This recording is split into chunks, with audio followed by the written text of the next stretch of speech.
Okay, please open up your Bible to Ecclesiastes chapter 4. Ecclesiastes chapter 4.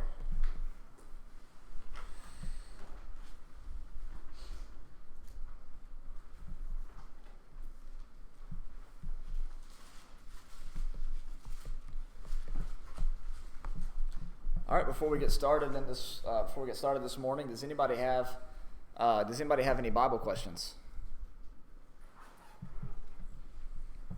Any Bible questions we got? All right. Let's go ahead and do a quick review of where we've been, and so we can be more sure of where we're going. So far in Ecclesiastes, what we've learned is the author has started a experiment, and his goal is to use wisdom and the scientific method to try to figure out the meaning of life. His basic question is, what profit is there for things that man does under the sun? What's the payoff? What do we get out of it? What's the point of life? What's the point of labor? He started off by taking advantage of his kingly position earlier in the book, and he bought for himself houses, he got wives, he built gardens, he built ponds, everything that you can think of that might bring you some sort of pleasure. He accomplished that through being king. And at the end of he said that it was vanity. And then later on in the book, in chapter 3, he points out that there's a time for everything under the sun. There's a time for living. There's a time for dying. There's a time for planting. There's a time for uprooting. And the thing that the writer of Ecclesiastes appears to be most flustered with isn't just that there is no apparent meaning of life, but if you look back at chapter 1, his real problem is with who it is that gave life no meaning, apparently. In Ecclesiastes 1 and verse 13, he says, "I set my mind to seek and explore by wisdom concerning all that has been done under heaven. It is a grievous task which God has given to the sons of men to be afflicted with." So as he's trying out these different areas, he is becoming frustrated, not just with the apparent lack of meaning in life, but from his perspective, at least at this point in the book, he can't quite come to grips with, why is life meaningless if God gave us life? What's the point? So he's really struggling with this idea. When you look at Ecclesiastes 3, he says in verse 9, "What profit is there to the worker from that in which he toils?" The answer is there is none. That's what he's already established throughout the book. Then he says, "I have seen the task which God has given the sons of men with which to occupy themselves." Again, he's not just upset that there's apparently no meaning in life. His real problem is that it seems like, that God could snap his fingers, and give meaning to life or show the meaning to life. But so far in his experiments, he's not been able to find this meaning. When you look at verse 18 and following, what he's concerned with in that passage is the finality of life, or the finality of death, more to the point. He says, "I said to myself concerning the sons of men, God has surely tested them in order for them to see that they are but beasts. The fate of the sons of men and the fate of beasts," he says, "is the same. As one dies, so dies the other. Indeed, they all have the same breath, and there is no advantage from man over beast, for all is vanity." Now, keep in mind, he's looking at this from a limited perspective. He's being very pessimistic in this, but he's trying out these different areas of life, and he's giving us his conclusions that he reaches after he's tried out that particular area. And so here he says, apparently so, the fate of beasts and the fate of man is the same. All go to the same place, all came from the dust, and all return to the dust. Then he says this in verse 21, and this is shocking to us because of what we believe about the afterlife and heaven and things like that. He says, "Who knows that the breath of man ascends upward, and the breath of beasts descend downward to the earth?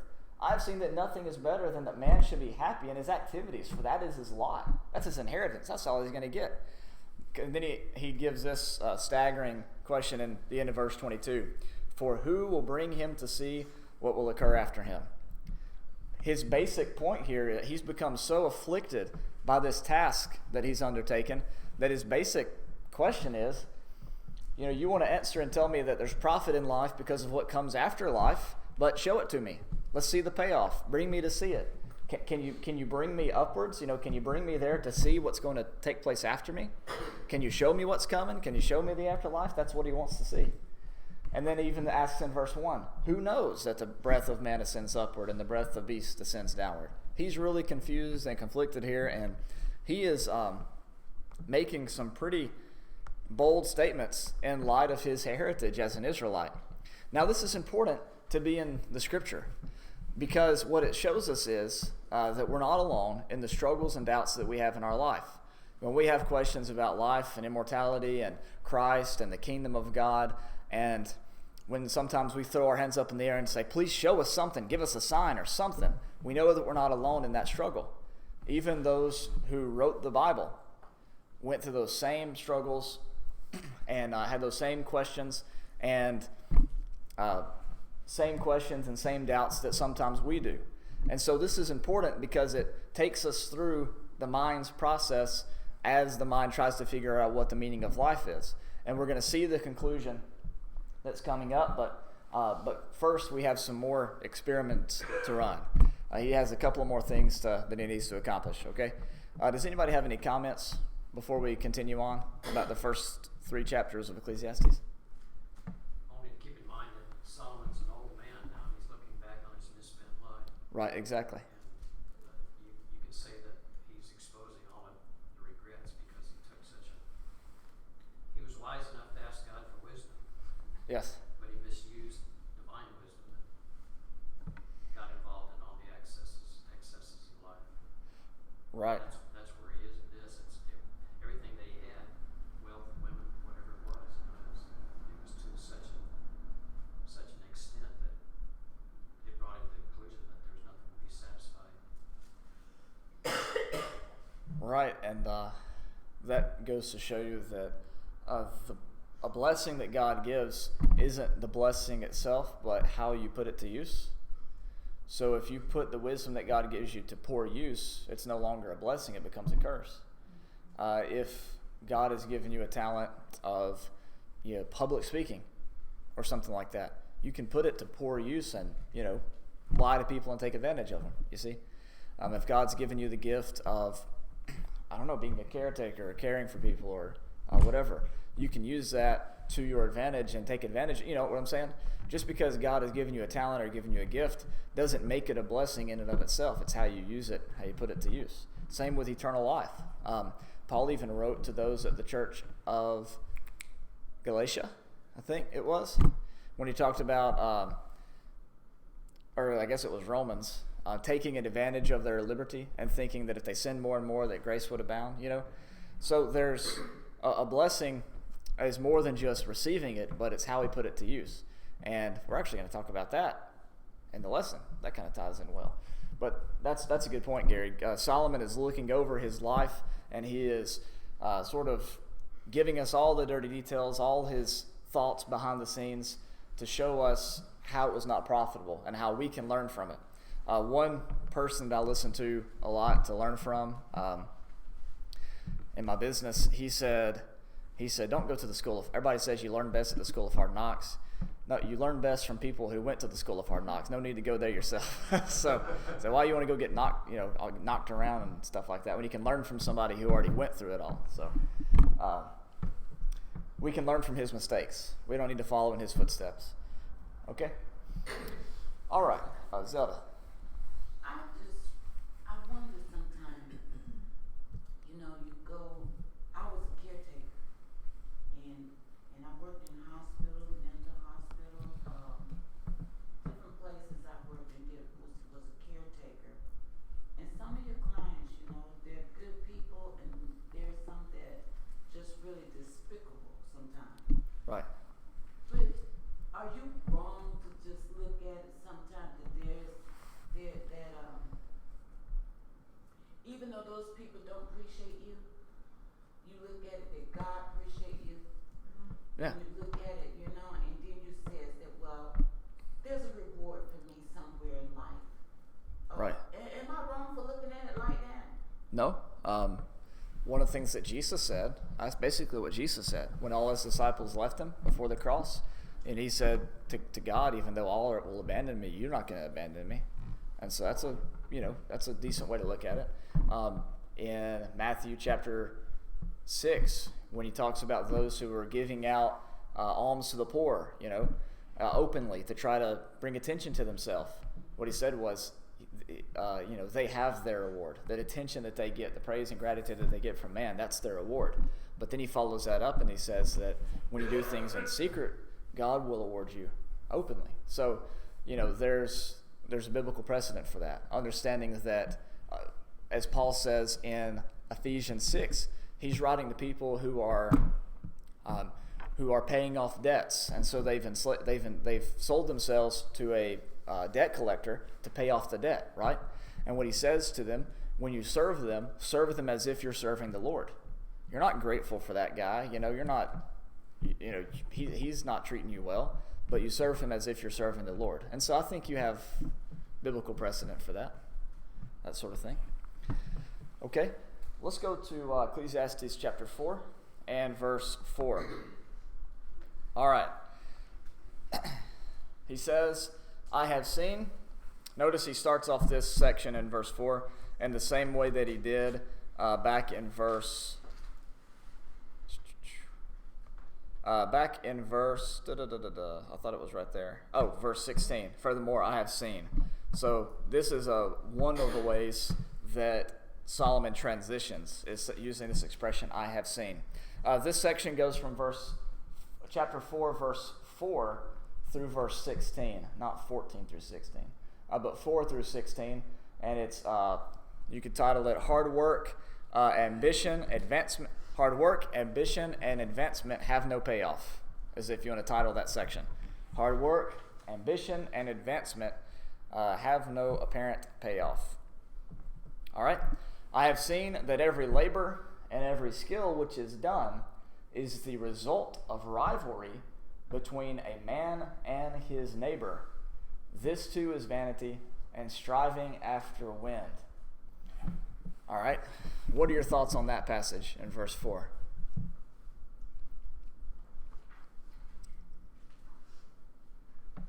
I'll start us off, and then we'll open up the floor. So, I've probably talked about this guy maybe too much. I've mentioned him before for sure. But there was a French philosopher. He passed away a few years ago, I think in 2015. And his name was René Girard. And what he did was he studied ancient Near Eastern mythology. And he was an anthropologist. So he was a Christian to start with.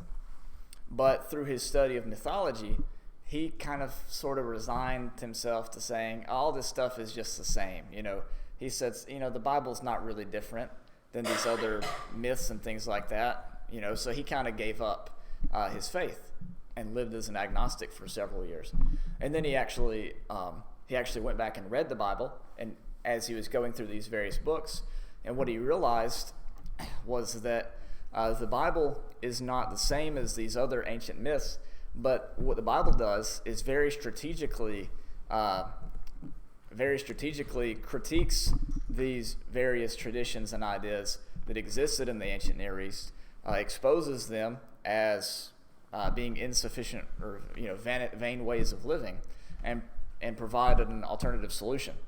So he wrote several books, one of which is called The Scapegoat. And in the book called The Scapegoat, he talks about this thing called mimetic rivalry. I'll write that up here for you so you can kind of see. Mimetic rivalry. And that's from René Girard. His books are super. If you ever try to read them, it takes a lot to read it, because you have to read it and then read again and read again, because it was originally written in French, but it was translated to English, and so it's not always the most clear. You have to kind of sort of figure stuff out, and his style of writing is very tedious. It's real scholarly and way above my pay grade. So, you have to read it a lot in order to get it. But once you kind of get the hang of his style, you sort of figure it out. Anyway, so he wrote about this thing called mimetic rivalry. And can you kind of guess, look at that word there, mime. Can you kind of guess what mimetic rivalry might mean? Trying to be like someone else. That's right. You're trying to mimic them, right? Mimic. So it all comes down to trying to be like someone else. But when you're trying to be like someone else, that can be on an individual level, right? It can be between siblings. It can be between social circles. It can be between civilizations, countries, nations, right? Kingdoms. And so when you try to be like someone else, that leads to feelings of, jealousy towards the other party. It leads to feelings of, you have this strong competition and drive, and it ends up, covetousness. You want what they have, but not only do you want what they have, you don't want them to have it, right? So mimetic rivalry broods all of this tension between individuals and peoples and social groups and social circles and, things like that. And what happens is, as the tension builds and rises, it produces the need for conflict and violence naturally. And so what happens is, this tension and conflict and violence is often resolved through the use of a scapegoat. So the two parties have some sort of common interest.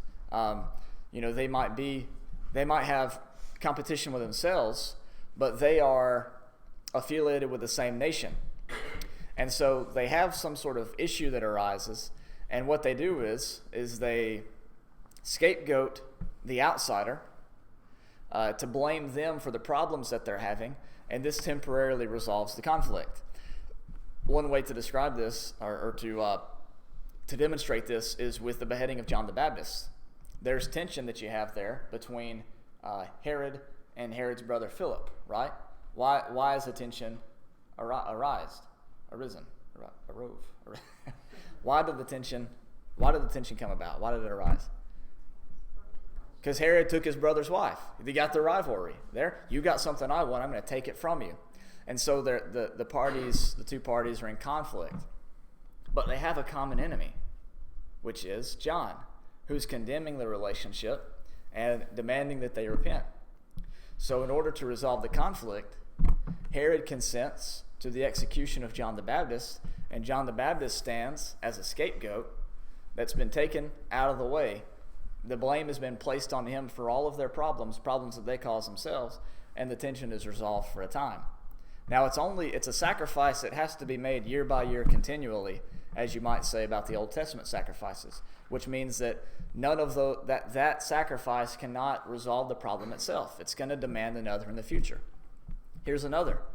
You have conflict between Herod and Pilate, but not only Herod and Pilate, but also Rome and Judea, right? Because Judea is constantly producing these zealots that are trying to revolt against Rome. And so there's all this tension there between the leaders of the one nation and the leaders of the other. And then who comes along that is able to be offered up as the perfect scapegoat to resolve the tension between Judea and Rome? Jesus. So what they say is, here's this man, he's trying to bring his kingdom about. He's saying the kingdom's at hand, and we don't want anything there to do with him. See, there, we're on your side, Rome. See, the harlot rides the beast. Revelation, you could say. And so what happens then is Jesus is sacrificed, and this revolves the tension for a time, at least apparently. But then what happens 3 days later? Jesus is resurrected, critiquing this whole system of mimetic rivalry and scapegoating. And so then when Jesus is risen from the grave, his apostles go crazy preaching the gospel, right? Everywhere, proclaiming his name, being a witness to him to all nations. And so then the sacrifice needs to be made again. And so you have Stephen being offered up in Acts chapter 7. And then the sacrifice has to be made again. And so that Paul goes out and persecutes the church to try to resolve this national tension between Rome and Jerusalem in a way. And so this theme that's found in all major literature, this mimetic rivalry theme is found everywhere, and scapegoating is the way that people tend to resolve it.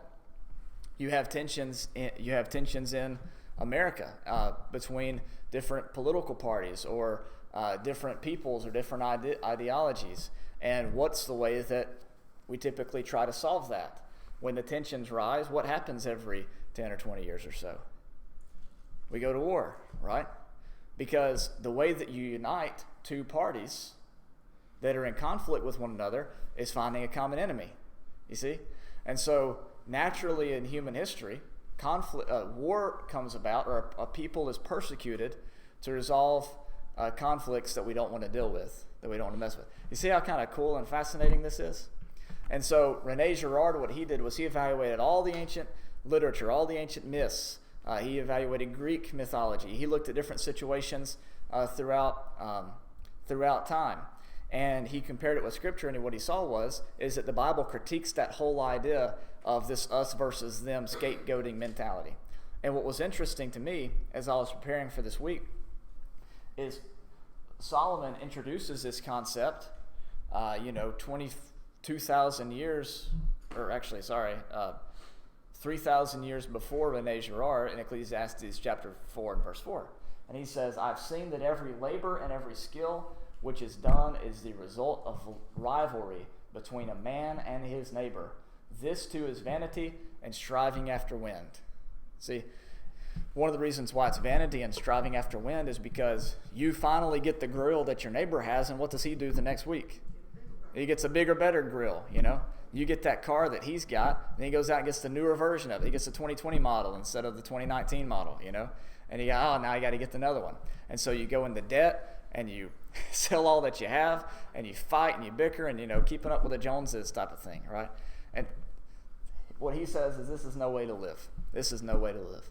And without being able to root against the Gators or root against the Seminoles, you don't have any common bond. Y'all might just start fighting over it, and it turned bitter. But luckily, you both have the same football flag up, so you can bond over that hatred, right? So this is how humanity lives. And unfortunately, the conflict is typically solved through persecution or through violence towards a third party that wasn't necessarily involved in the thing to begin with, like John the Baptist or like Jesus or like Stephen or someone else. And so this concept is just fascinating to me.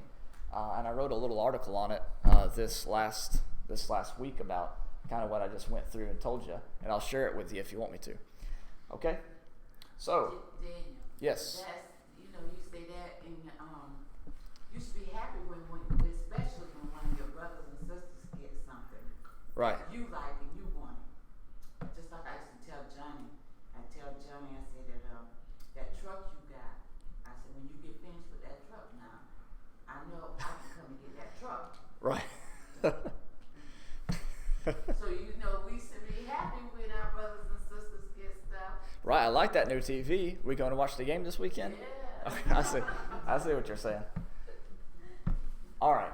So I've seen that every labor and every skill which is done is the result of rivalry between a man and his neighbor. This too is vanity and striving after wind.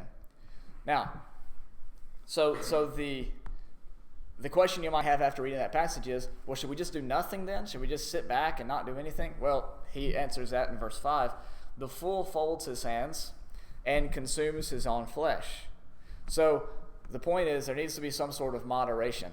And the answer is in verse 5. One hand full of rest is better than two fistfuls of labor and striving after wind. So basically what he says is keep one hand in the rest and keep one hand in the labor. Don't put too much towards this and don't put too much towards that side. If you're going to go all out in rest, you're going to consume yourself and, end up with nothing. If you go all out in work, what's it going to profit you? You're not going to be able to ever enjoy what you've produced. So, he offers a happy medium here in verse 6. But, of course, in verse 7 he says, then I looked again at vanity under the sun. So, even though he's offered up the solution, keep in mind that in light of death, he really doesn't, see the point of it all. He really doesn't quite get it just yet. Let's see.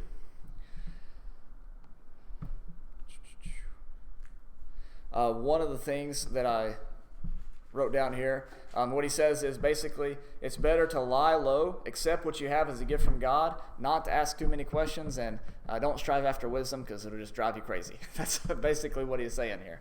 But, we know that that's not always the best answer. Sometimes you rest more than you work, and sometimes you have to work more than you rest at different parts of your life.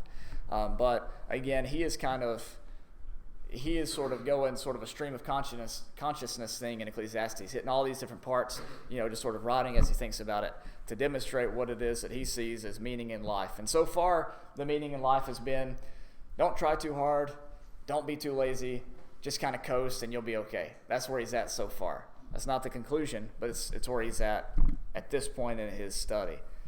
He says in verse 7, I looked again at vanity under the sun. There was a certain man without a dependent, having neither a son nor a brother, yet there was no end to all his labor. Indeed, his eyes were not satisfied with riches, and he never asked, and for whom am I laboring and depriving myself of pleasure? This too is vanity, and it is a grievous task. So you got this guy, he's working. He's got no kids, he's got no grandkids, no family. Where's the money going to go? Who's going to get it? It's just going to go into the wind, is his point. And he says, so this is vanity and striving after wind. Now, one kind of interesting thing is he inserts his quotation. He's never asked, and for whom am I laboring and depriving myself of pleasure? I kind of got the sense that he is asking this for himself here. He's kind of wondering, it's Solomon asking this question, who am I doing all this for? Who am I striving to accomplish all this for? Why am I working so hard to do this when I don't even know what's going to come after me? Who's going to take care of my possessions when I'm gone? What's the point of it all? And so, he here in verse 8 is, again, trying to figure out what's the point of working so hard. That's really what he's asking himself. And of course, there is purpose in working hard. We've all seen it in our life where hard work pays off, and then you're able to help out your family, help out your friends, donate to a good cause, something like that. So hard work does pay off, but you have to understand, in this moment, he is trying to figure out the meaning of life, and so far he's just having an issue with that. Verse 9, he says this, 2 are better than 1 because they have a good return for their labor. Well, wait a minute. He just said in the previous passage, why are you trying to get good return for your labor? You need to basically work more on resting and not try to get too much. So then he says in verse 9, 2 are better than 1 because they have a good return for their labor. So he's very conflicted in this passage. He's really trying to figure out where the meaning lies. He says, if either of them falls, and we could assume that means falls financially, comes into financial trouble, then the one will lift up his companion, but woe to the one who falls when there is not another to lift him up. Furthermore, he says, if 2 lie down together, they keep warm. But how can one be warm alone? They didn't have blankets back in that time. I'm kidding. And if 1 can overpower him who is alone, 2 can resist him. A cord of 3 strands is not quickly broken or not quickly torn apart. That's possibly a proverb that was said quite often in the ancient Near East. It was even mentioned in the Epic of Gilgamesh. So you do have some references here to his culture, and that just reminds us that no individual, even biblical writers, write in a vacuum. They write when they write, you're going to have cultural influences and historical influences and situational influences. They weren't authoring the scriptures in a vacuum. So we'll see some of that come into play as we read this book, but as we read other books as well. Even Paul would pull from the poets or pull from other sources as well. Yes? It's interesting there as he talks about the labor and then the cord. In reference to the cord, the 3 strands in the cord stay together. One does not get ahead of the other. One does not get behind of the other. Right. The 3 cords stay together. It's a little bit of what he was talking about before in the rivalry. Cords and 3 working together as a cord is the complete absence of a rivalry. Yeah, that's true. 3 working together. That's So I good. think part of what he's talking about here is when we're joined with the right people for the right reasons, we help keep each other Oh, that's good. Yeah, that's really good. I like that. Me too. Ashley? That verse is used a lot too, like in weddings and marriages, and they say that the husband and wife and God are the three. Oh, Like I thought you said, I was going to say 2 wives. no, the husband and wife. Okay. And God, two wives. No, and they use, and some even use like an actual 3-strand, like Huh. like they are used. But that verse 10, you said you thought it referred more to financial. Was that what you were saying? Yeah, I think so. See, And I always thought that was kind of like encompass some of everything. I mean, it possibly so, just in the context of getting a good return for their labor, is where I kind of got that idea. But I could see it going either way. Really, it's not a live or die situation. So, all right. Anybody else? Okay, so we have labor, meaningless; wealth, meaningless. Verse 13, we see basically advancement in position, he's going to say, is meaningless. A poor yet wise lad is better than an old and foolish king who no longer knows how to receive instruction. You could probably switch out some words in there. You could say maybe and maybe this is being boastful. Maybe not. We'll see. Let's see. A small country church that studies, that tries to learn new things and change, is better than a big mega church who no longer knows how to receive instruction. Basically, it's better to be poor in terms of worldly definitions and worldly descriptions, and being willing to grow and to change and to develop, being willing to learn and to study, than it is to be a big church but not have any growth. Be big by the world standards but not have any growth, not have any maturing, believing that you reached the end of the road already, that you've already arrived, you see. So this is a very good point that we have in verse 13. The world standards are not always what we need to align ourselves with. We need to do our best to align with God's standards, and that is being humble, being willing to change, being willing to grow, and not being closed off to anything at all that someone has to say. But in this particular instance, he's talking about a king, and he says, a poor yet wise lad is better than an old and foolish king who no longer knows how to receive instruction. That's kind of funny, because what happens to Solomon's son, Rehoboam?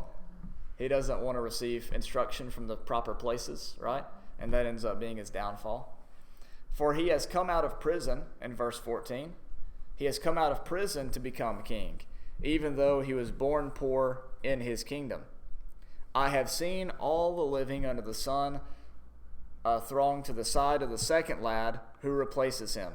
So he says this poor yet wise lad, he replaces the old foolish king. He comes out of prison to replace the foolish king. But what happens years later? He gets replaced as well. And then what happens to that one? He gets replaced as well. And then they elect a new favorite. But the new favorite, he ends up, not being liked by the people after several years. And so he gets replaced too. And so he says, what's the point of it? It's all vanity.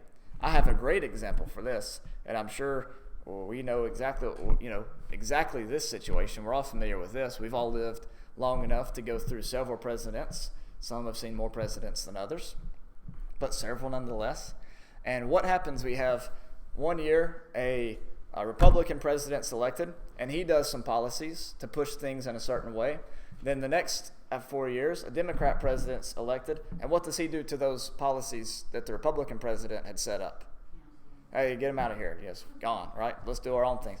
And then he's president for 4 years, right years. Then a Republican president comes, and what does he do to that guy's policies? So, okay, get rid of those. And so this is kind of what I thought of, You've got all these presidents, Democrat, Republican, stacked up. And then after 4 years, they say, we're sick and tired of Republicans. Now we got to have a Democrat president. And after 4 to 8 years of a Democrat president, they say, sick and tired of Democrats. Now we got to vote Republican. And then they go back and forth, and policies get enacted and policies get taken away. And it's all this vanity. Do you see what the king is doing here in Ecclesiastes chapter 4? Then we'll get sick and tired of him and go for the Green Party. And then after that, who knows? We'll go to that one guy who wears a big shoe on his head and runs every year in North Carolina. Seriously, I'm not kidding. I forgot what that guy's called, but he's real. Yeah. But anyways, what he's saying here is, there's no end to all the people in verse 16. To all ones who before them, even the ones who will come later, will not be happy with him. For this too is vanity and striving after wind. So what he's saying is, now he's a king. He's taken on this kingly role earlier in the book, the wisest of all in Jerusalem. And his point is, this role is not really that big of a deal. People are going to grow tired of me, and I'm going to die, and then people are going to grow tired of my successor, and he's going to get replaced. So he says, what's the point? It's all vanity. Man, any goals that you have, he would just go, what's the point of that? You're going to die anyways, right? So if we stop short in the book of Ecclesiastes, we're going to be depressed. You got to keep going. You got to keep reading. You got to get to the end. All this part here is him being pessimistic towards every aspect of life. Doesn't matter if you're poor, doesn't matter if you're rich, doesn't matter if you're in the middle. He says it's best if you're in the middle, not to be too poor or too rich, because all that's vanity. One requires laziness, the other requires working too hard, so you might as well coast in the middle so you have a nice balance of rest and comfort. Of course, when emergency arises, then you get messed up there. But he's not really worried about that, because all that's vanity too, because emergencies come and emergencies go, and who cares is his point. So the writer of Ecclesiastes, man, he just cracks me up sometimes when you're reading that passage, because some of the stuff relates so well, especially when he gets talking here about politics and kings and striving after riches. You just kind of go, I know it, yes. And so it's a lot of fun. The book's a lot of fun. But next week what we're going to do is go to chapter 5. And chapter 5 has, I think, 2 different sections in chapter 5. But we'll get to that next week. When we get there, we'll divide up those sections next week. I'd like for you to read chapter 5 before class next week, if you get a chance. And just kind of, enjoy it as you read it, okay? And I want you to think about it, get what your thoughts are on the chapter, and then we'll discuss that next week, okay? Sound good? All right, so this week, your lesson is don't work too hard.